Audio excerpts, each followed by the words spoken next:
दिनेश गुप्ता जी का रुख कर लेता हूं। दिनेश जी, आत्मनिर्भर एमपी का रोड मैप तैयार, निःशुल्क खाद्यान्न प्रदान का महाअभियान, मेधावी विद्यार्थी योजना, मेधावी विद्यार्थियों को लैपटॉप मिलेंगे, महिला स्व सहायता समूह को इतने इतने करोड़ का कर्ज, एक जिला एक उत्पाद, बेटियों की पूजा से प्रारंभ होंगे शासकीय कार्यक्रम, दनादन अनाउंसमेंट। ये आपको लगता है अपील करेंगे लोगों को? देखिए प्रवीण जी, यही तो शिवराज जी की खूबी है, वो मजमा लगाने में उनका कोई जवाब नहीं है। उन्होंने जो मध्य प्रदेश के लोगों का जो टेस्ट डेवलप कर दिया है पॉलिटिकल, उसमें तो कोई उनका मुकाबला है नहीं। आप ये देखिए कि कई स्कीम्स जो हैं वो ऑटोमेटिक शिवराज रिटर्न का संदेश देती हैं। जो बहुत सारी ऐसी स्कीम्स हैं जो फिर से उन्होंने लॉन्च किए हैं और जो कांग्रेस सरकार में उन पर वर्क नहीं हुआ था, चाहे वो साहूकारी अधिनियम हो या जो उन्होंने बहुत सारी मेधावी योजना, लैपटॉप योजना, वो जो है लगातार ये पिछले हम देख रहे हैं कि 18 से पहले से चल रही थी। तब भी हम ये कहते थे कि ये इलेक्शन की तैयारी के हिसाब से ये योजनाएं हैं, लेकिन जो इलेक्शन में जो भी उनके सेटिस्फेक्शन का लेवल लोगों का रहा हो तो उन्होंने उस हिसाब से उसको वोट किया। तो अब ये जो कर रहे हैं तो निश्चित तौर पर जब आप जो बेनिफिशरीज की जो स्कीम लॉन्च करते हैं वो बड़े पैमाने पर जब करते हो, फिर जब इलेक्शन भी बड़े पैमाने पर हो, क्योंकि ये साधारण इलेक्शन नहीं है।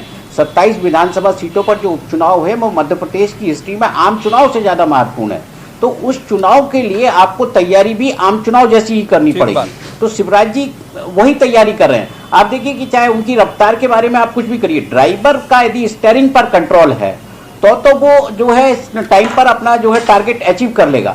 यदि स्टीयरिंग से आपका कंट्रोल हटा तो फिर दुर्घटना की संभावना बनी रहती है। ठीक है, एक बार आशीष अग्रवाल जी का रुख कर लेते हैं। स्टीयरिंग पे कंट्रोल ड्राइवर का है, ये कहना है दिनेश जी का। आशीष जी, अब बात करते हैं सियासी। ये जो ग्वालियर में होने वाला है बहुत महाजमावड़ा, उसको लेकर एक तंज आपने सुना होगा। गोविंद सिंह जी कह रहे हैं कि 10,000 तो कार्यकर्ता नहीं है आपके पास ग्वालियर में, दूसरी पार्टी के कहां से ले आए आप?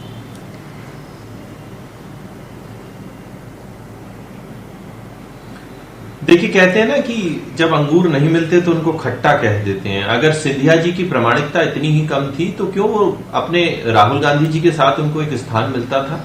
क्यों उनको जब वचन पत्र छापा गया था तो उससे पहले उनका फोटो उस पर एक अंकित था? तो कांग्रेसियों को समझ में आ गया है कि जिस नेता को उन्होंने जमीन पे उतर जाने के लिए कहा था, आज उन्होंने उन सबको जमीन पर उतार दिया है। मेरे मित्र धनोपिया जी चिल्ला चिल्ला के कह रहे थे कि शिवराज जी ने क्या किया। तो प्रवीण जी, मैं वो याद दिलाता हूं कि कमलनाथ जी ने एक कार्यक्रम किया था, मैग्निफिसेंट एमपी। मैग्निफिसेंट का अंत जो एक शाब्दिक अर्थ होता है वो होता है अद्भुत। तो जब अद्भुत मध्य प्रदेश कमलनाथ सरकार स्वयं स्वीकार चुकी थी कि 15 साल की शिवराज की सरकार में किया, क्योंकि 15 महीने में तो नहीं हो जाएगा। जो जितनी भी योजनाएं लेके ये निवेशकों के सामने गए थे वो तो हमारी थी, लैंड बैंक हमारी थी, जितनी भी रोड की बात करते थे वो हमारी थी। तो जब कमलनाथ सरकार आधिकारिक रूप से ये स्वीकार कर चुकी है कि मध्य प्रदेश मैग्निफिसेंट है जो 15 साल की सरकार में बना, तो कम से कम अभी इस तरह की बात ना करें। तीसरा विषय, कांग्रेस मुझे ये बताए कि कांग्रेस का प्रमुख मुद्दा क्या होगा जनता के बीच ले जाने वाला? क्या वो विकास की बात करेगी? क्या कांग्रेस इस बात की कहेगी कि उन्होंने 2 लाख का कर्ज माफ किया?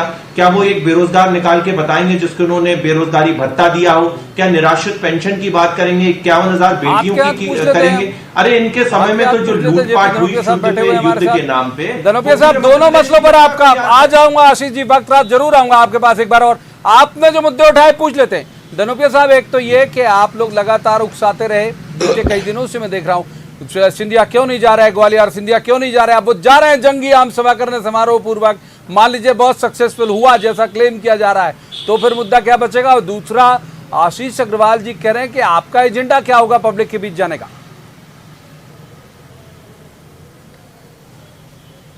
प्रवीण जी, आदरणीय सिंधिया जी अगर इतने ही ज्यादा सक्षम और कॉम्पिटेंट समझते हैं तो 6 महीने से तो ग्वालियर गए नहीं आज तक। इंदौर, भोपाल और इधर तो सब में घूमते रहे, आज तक नहीं आ पाए। और अगर दम थी अकेले जाके दिखाते कि देखिए मेरी भीड़ मेरे साथ है, लोग ही नहीं है, उनके कार्यकर्ता नहीं है, वहां के जिला अध्यक्ष जो अन्ना बनवाए थे वो तो उनके साथ में नहीं है। कहां किसकी बात कर रहे हैं?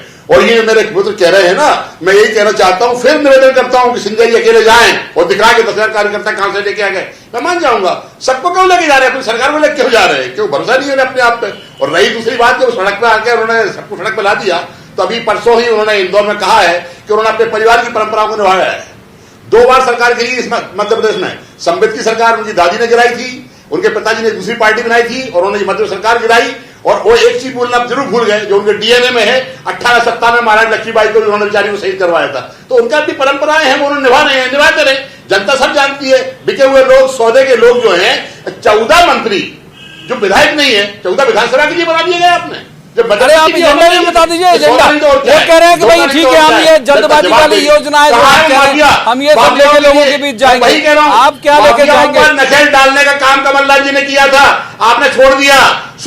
शुद्ध के लिए युद्ध का माफ तो छोड़ दिया, लोगों गरीबों की कल्याणकारी योजनाएं छोड़ दी, किसानों को जमकर माफ कर रहे थे उसकी परंपरा को छोड़ दिया, कन्याओं को विवाह की राशि कम कर दिया आपने, बेरोजगारों के लिए झूठे वादे कर दिए। थोड़ा हम दिनेश जी के पास एक बार चलते फिर आता हूं। बेरोजगार है, किसको रोजगार दोगे? रोजगार है कहां आपके पास? जवाब लीजिए।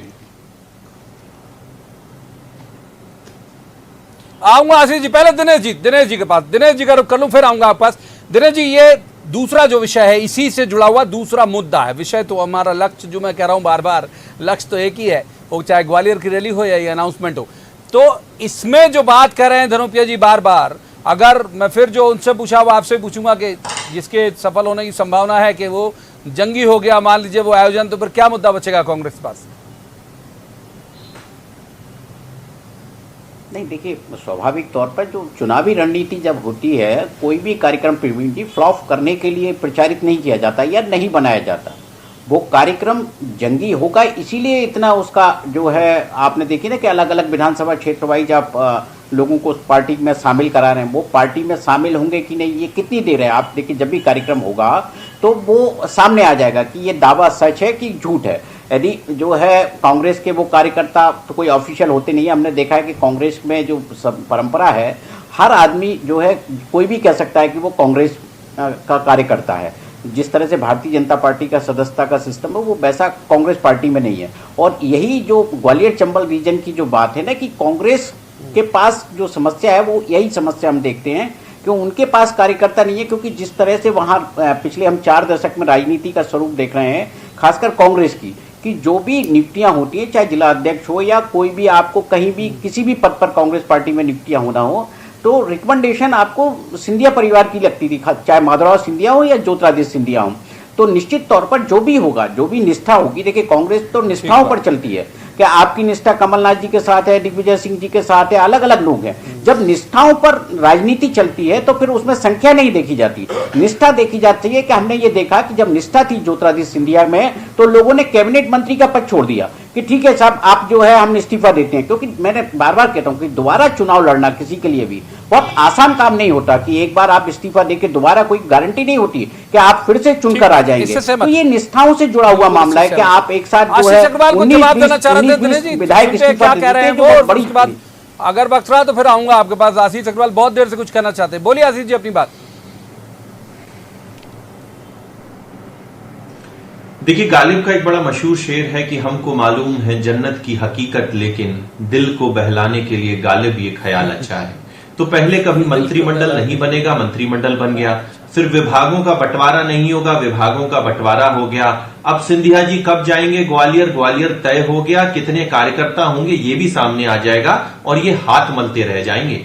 ये अपनी लाइन जाने कब बड़ी करेंगे, दूसरे की ही चेक करते रह जाएंगे। तो जैसे राजस्थान टूट रहा है, महाराष्ट्र टूट रहा है, आंध्र प्रदेश और पूर्वोत्तर टूट गया, वैसे ही मध्य प्रदेश में इनका सफाया हो जाएगा। एक बात, एक शब्द अपनी लाइन कब लंबी करेंगे आप? तो देखिए, बिकाऊ का शब्द जैसे ही मेरे कानों में पड़ता है, नहीं सुनिए, जब बिकाऊ शब्द मैं सुनता हूं तो एक इधर सामने आता है कांग्रेस। पूछा क्या सरकार में इनके मंत्री क्यों पिट रहे हैं, इनके विधायक क्यों पिट रहे हैं? अन्नालाल गोयल पिटे और दंडोतिया घुसने नहीं दिया लोगों ने, क्या हालत हो रही है? कहां से होगा ये? सब जनता जानती है, भ्रष्टाचार में डूबे लोग हैं, बिके हुए लोग हैं, सौदे के लोग हैं, भारत के साथ भविष्य का मामला है। आप देख लीजिए, तो ये है जिन्होंने देश को बेचना पैसे के कारण। अभी आदरणीय सिंधिया जी इतना बोल रहे हैं, सिंधिया जी किसी कानून का नियम का पालन कर रहे हैं? कोरोना के लोग उनके साथ थे, कल कोरोना पीड़ित उनके साथ थे, आज क्वारंटाइन हो रहे हैं क्या? वो सारे कानून के नियम की धज्जियां उड़ा रहे हैं। अब किस तरह नियम बना रहे हैं लोग? और मैं बताना चाहता हूं, प्रदेश की जनता जानती है, जब उपचुनाव मंत्री की कांग्रेस को क्या फायदा होगा? ये आने वाला समय है, वक्त बताएगा। भारतीय जनता पार्टी को इसका खामियाजा भुगतना पड़ेगा। सबसे पहले प्रवीण जी देखिए, मेरा बिकाऊ शब्द कंप्लीट नहीं हो पाया। प्रवीण जी मेरी बात अधूरी रह गई थी। बोलिए, मैं कहना जल्दी। चाहता हूं कि बिकाऊ है ना, बिकाऊ है ना, बिके हैं लोग। आता है सबको तो मालूम है कांग्रेस भाई। और उसके बिका नेता नहीं होते तो सामने विधायक आते हैं। गैर विधायक अरे मंत्री कैसे बन जाते? इसने 90 एक लाख साल के अंदर लोग दोबारा बना दिए गए, एक साल विधायक मंत्री बनता है और उस कभी? समय जो मंत्री थे, मंत्री ठीक है। कमलनाथ थे। ठीक अरे है। साहब, वो तो तीसरे मेहमान प्रधानमंत्री करते हैं। महिला का फोन है। तीसरे मेहमान कर लेते हैं। दिनेश जी की बात भी उस वक्त अधूरी रह गई थी। धनुपे साहब, आशीष जी, एक तीसरे मेहमान हमारे साथ मौजूद है, दिनेश गुप्ता जी। दिनेश जी का रुख कर लेते हैं। दिनेश जी, ये जो एजेंडा आप देख रहे हैं कि भाई जितनी रफ्तार, कई सारे अनाउंसमेंट, युवा भी हैं, महिलाएं भी हैं, इस पूरे अनाउंसमेंट में कांग्रेस एक लाइन पे जो लगातार चल रही है, आज भी जिसकी झलकी दिखा दी धनुपे जी ने, बिकाऊ और टिकाऊ, ये कारगर होगा आपको लगता है? नहीं, देखिए प्रवीण जी, कांग्रेस का तो एजेंडा सेट है, लेकिन जब भी कोई राजनीतिक दल जो सत्ता में होता है वो चुनाव का एजेंडा खुद सेट करता है। आप ये देखिए कि आप जो भारतीय जनता पार्टी है वो उन्हीं पॉपुलर स्कीम के को लेकर सामने जा रही है कि जो जिन पर वो पुराना उन्होंने जो ट्रैक रिकॉर्ड उनका रहा है शिवराज जी का, तो बिकाऊ और टिकाऊ जो है उस पर डिपेंड करता है कि आपके सामने जो कैंडिडेट आप दे रहे हैं उसकी क्रेडिबिलिटी कितनी है।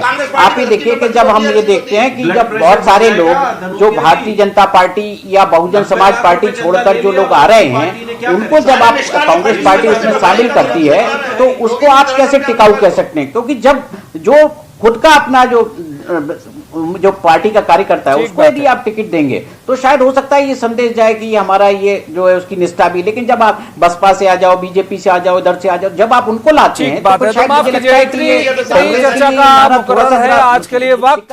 तीनों मेहमानों का बहुत बहुत शुक्रिया, मैंने तीनों को पर्याप्त वक्त दिया। एक तीसरा हिस्सा जो है वो छूट गया चर्चा के दौरान, वो था बसपा की सक्रियता, क्योंकि वो इलाका बॉर्डर का है, बॉर्डर में ठीक ठाक जनाधार बहुजन समाज पार्टी का है, कुछ एमएलए जीत के भी आते हैं, भले उनकी संख्या घटती बढ़ती रहती है। तो ये अनाउंसमेंट बीजेपी को फायदा पहुंचाएगा या कांग्रेस को, ये वक्त बताएगा। आज की इस चर्चा में इतना ही। कल किसी खास मसले पर खास पैनल के साथ बैठेंगे और कहेंगे, जवाब तो देना होगा। तब तक आप देखते रहिए न्यूज़ 18 मध्य प्रदेश छत्तीसगढ़।